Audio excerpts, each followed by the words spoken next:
The New York City subway system is an icon of the city, containing the many distinguishable lines that commuters come to depend on. However, this obviously isn't how it all started originally. At first, the IRT built the first underground subway in New York, and then other lines started to expand outward and meet up with each other in various places. These expansions were done with thought-out plans, with one of the first being the dual contracts. Following its success, other plans began to arise that proposed future expansion of subway lines. One of them was the IND Second System, probably the most ambitious expansion scheme in New York City subway history. This plan came to prove that not every proposal for new lines actually came to fruition.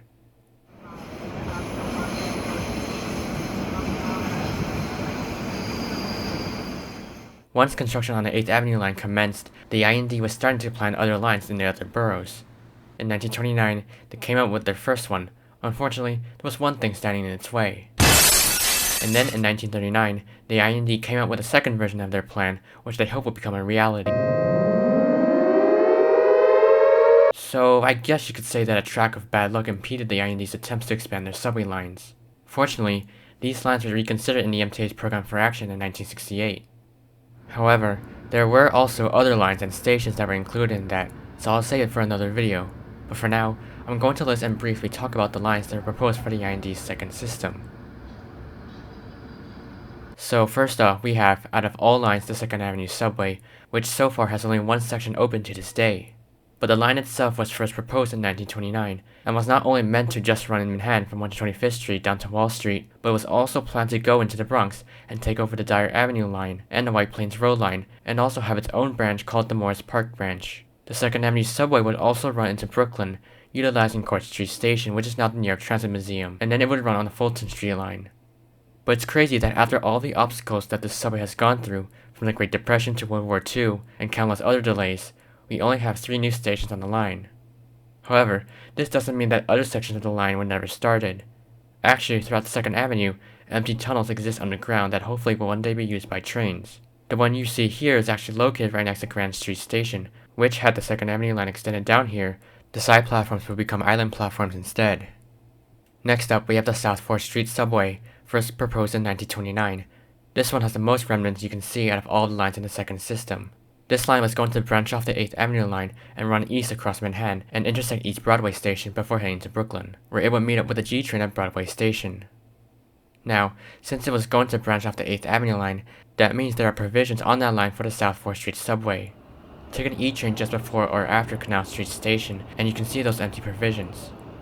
Then, at East Broadway, look up at a certain part of the ceiling at platform level to see the traces of where the tracks of the South 4th Street subway would have ran, and go to the mezzanine to have a look at this door that leads to an electrical room. This would have been an entrance to the platform space for the subway.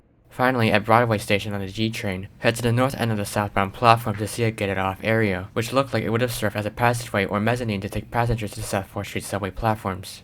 Then we have the Utica Avenue subway, which was first proposed in the 1910s but later picked up by the second system. This line would branch off the South 4th Street subway at Myrtle Avenue and head south, crossing over the Fulton Street line before meeting up with the Eastern Parkway line near Utica Avenue Station. Now remember, in part 5 of Secrets of the New York City Subway, I mentioned that at Utica Avenue Station on the Eastern Parkway line, you can see provisions of where a Utica Avenue subway would have ran. Well, this is that line. Oh, and in part 2, you can see the space of where the line would have ran above Utica Avenue Station on the Fulton Street line. The tracks would have kept going until it eventually split into 2 branches, with one headed to Floyd Bennett Field, while the other would meet up with another proposed line, the Nostrand Avenue subway. This line was also first proposed in the 1910s, and it would have been an extension of the current Nostrand Avenue line, which would go all the way to Sheepshead Bay. Actually, at Flatbush Avenue, Brooklyn College, the tunnel does extend beyond the station just in case. Next up, the Myrtle Central Avenues line. This was first proposed in 1929, and it would have branched off Myrtle Avenue and also from the Crosstown line. At Bedford Nostrand Avenue Station, the platform level weirdly has a third middle track. Well, it was this track that would have become the proposed line. You can actually see it in the tunnel after the station. The line would then head east until it turned south and utilize the right-of-way of the Rockaway Beach branch until North Conduit Boulevard, where it would then head east again to Van Wyck Rockaway Boulevards. Now this wasn't the only line that would have used the Rockaway Beach branch. The Winfield Spur subway and the Rockaway Branch subway would eventually merge with the Myrtle Central Avenues line. They were both first proposed in 1929, and they were actually mentioned in my very first video on this channel, Secrets of the New York City Subway Part 1. Both lines would branch off the Queens Boulevard line. The Winfield Spur would start in the upper level of Jackson Heights Roosevelt Avenue Station and head south. You can see the ramp that will lead to the line on the north side of the Queens Boulevard line, and provisions on the south side. For the Rockaway branch subway, you can see its provisions just after 63rd Drive for Eco Park on an uptown local train. This subway will use the northernmost part of the Rockaway Beach branch. Both lines would use the remainder of the old LIR branch all the way down to the Rockaway Peninsula, bypassing the original terminus at Beach 116th Street and heading west towards 149th Street. Next, we have a revitalized version of the 3rd Avenue line, which was first proposed in the 1940s, and would have branched north off the 138th Street Grand Concourse and headed north up to Wakefield, using the right-of-way of the Metro North. Note that this line would not meet up with the White Plains Road line at Gun Hill Road. Instead, it would run west of the line and have its own Wakefield station. Now, not all the lines proposed by the second system were going to be completely new right-of-ways. An example, of course, was the use of the Rockaway Beach branch, but a proposed revitalization of the 9th Avenue elevator would have used parts of the original line. This line would have bypassed Harlem 149th Street station on the Lenox Avenue line, where it would then merge onto the original line just south of 155th Street station. Then it would continue on what was an extension of the 9th Avenue L, which was also known as the Polo Ground Shuttle. Now, if you know about the Polo Ground Shuttle, then you would know that it actually merges with the Jerome Avenue line. Well, this proposed line would have done just that, and it would go north all the way to Bedford Park Boulevard station. Now, I'm sure by now you have seen my videos that talked about the remnants of the shuttle, but if you haven't, I'll show them to you right here. At 155th Street in Manhattan, you can still walk in the area of where the station would have been. The tracks would then use the Putnam Bridge to traverse over the Harlem River. However, this bridge was demolished once the Polo Ground Shuttle was discontinued. Then, in the Bronx, you can go to this footbridge that crosses over the Major Deegan Expressway to have a look at where the platforms of where the Sedgwick Avenue station would have been at. Then the tracks head underground and they eventually emerge here, where Anderson Jerome Avenue station was at. Do a 180 turn and you will see where that line would have ran. Yankee Stadium is now in its place. The proposed line would have had to go around the stadium to meet up with the Jerome Avenue line. And if you head to the other side of Yankee Stadium, you can see remnants of where the Polo Ground Shuttle would have merged with the Jerome Avenue line. You can also see the empty trackway frames on the 4 train near 161st Street station. Next up, the Van Wyck Boulevard and Usher Avenue lines, with the first being proposed in 1929 and the latter proposed in 1968. Both of these lines will run off the E train just south of Jamaica Van Wyck Station. The Van Wyck Boulevard line would keep running south to Ozone Park to meet up with the Myrtle Central Avenues line. As for the Archer Avenue line, it was given the go-ahead and eventually opened in 1988, serving trains from the Queens Boulevard line and the Jamaica line. However, this wasn't actually the Archer Avenue line at its greatest extent. What was going to happen was that E trains would run south alongside the LAR to Springfield Boulevard. J trains would have continued to 180th Street. At Jamaica Center Station, the tunnel continues beyond the station at both levels to act as provisions for both extensions. Here's a clip from the E train platform where you can see the tunnel curving south. Next is the Fulton Street line, which would have a few extensions. They were first proposed in the 1920s and can be divided between the southern extension and the northern extension. The southern extension would have used tail tracks just east of Euclid Avenue Station, with its first stop being at 76th Street. Now, from Part 5 of Secrets, I mentioned that the existence of the 76th Street Station platforms are in debate, and if there are any tunnels beyond those tail tracks. Regardless, this plan would have taken trains through 76th Street and east of Springfield Boulevard in Cambria Heights. So, just east of Euclid Avenue Station, you can see those tail tracks within the tunnels. The northern extension of the Fulton Street line would have been 2-tracked, going beyond the original terminus at Lefferts Boulevard and sharing a station with the proposed Van Wyck Boulevard line at Liberty Avenue.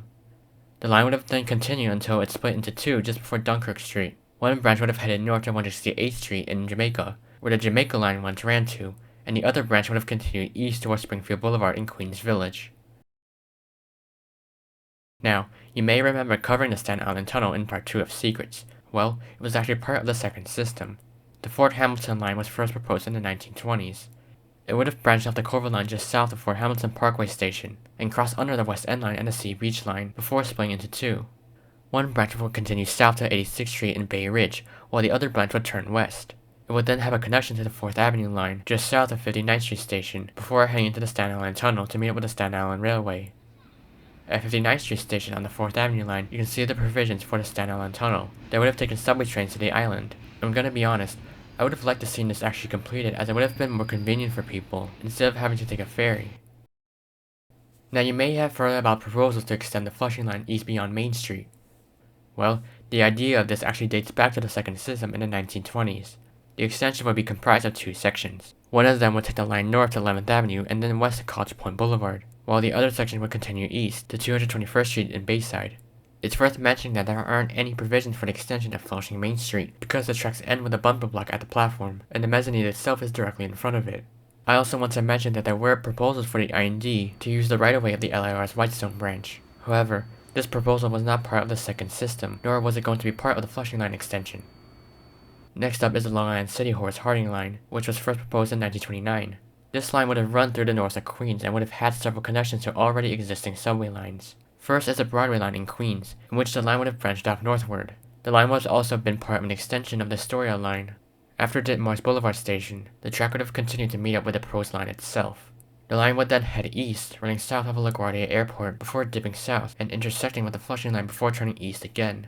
It's at this point where it would have had a track connection to the Queens Boulevard line. This connection would have branched off just east of the Woodhaven Boulevard station. The platforms themselves would have been converted into island platforms with 2 new outer tracks. In fact, you can see provisions for outer tracks in the tunnel at both ends of the station. Anyways, the proposed line would head east and end at, once again, Springfield Boulevard near Queensboro Community College. Now, this proposal was one that you remember if you watched part 1 of Secrets, the Midtown Queens Tunnel and Super Express, first proposed in 1939. This would have branched off the 63rd Street line, east of 21st Street Queensbridge, and it would have bypassed most of the Queens Boulevard line by following the LIR's main line, where it would end up at Forest Hill's 71st Avenue station. Take an F train east of 21st Street Queensbridge to see the provision of that Super Express service. When the 63rd Street line originally opened, the terminus was at this station, and there were tail tracks that were going to be used for the Super Express service. However, the F train was eventually connected to the Queens Boulevard line instead. Queens would not have been the only borough to have a Super Express service. In 1939, the Morningside Line and Bronx Super Express was first proposed. It would have branched off the Broadway line and run parallel to the 8th Avenue line, but sharing no station with it until 110th Street, making it sort of a Super Express service. At 110th Street, the line would have shared a station before running west of the 8th Avenue line to 145th Street. The line would have then continued even further and into the Bronx, where it may have merged with the Concourse line. Speaking of the Concourse line, it was going to have its own extension as part of the second system. It was first proposed in 1929 and would have ran beyond 205th Street Station, where it would eventually meet up with the 2nd Avenue subway at East Chester Road, before terminating at Baychester Avenue. Next up is the Hillside Avenue line, which would have been an extension of the Queens Boulevard line. First proposed in 1929, it would have seen F trains running beyond 179th Street to Queens Village, where it would end at Springfield Boulevard. But back at 179th Street, there are 2 tail tracks that are provisions for the extension. And lastly, we have a proposed extension of the Canarchy line, which was first proposed in 1968. This extension will be split in 2, and both branches will bypass the original terminus at Rockaway Parkway. The eastern one would have, well, run east of Linden Boulevard and Conduit Avenue. The western one would have used the Bay Ridge branch south of Wilson Avenue Station, where it would terminate at Nostrand and Flatbush Avenue, but of course the Bay Ridge branch continues even further. So, the extension could have run as far as New Utrecht Avenue at Bath Junction, with the West End line and the Sea Beach line. So that wraps up my video on the IND Second System, and just like the script for the dual contracts, this one was also long as hell. So, if I did split this video into 2 parts, then you will know why. If not, then I'm sounding pretty stupid right now, as I actually wrote this into the script. So yeah. But anyways, my next video will be covering Jamaica. Well, if you did enjoy this video, consider liking it and subscribing to my channel. I'll see you next time.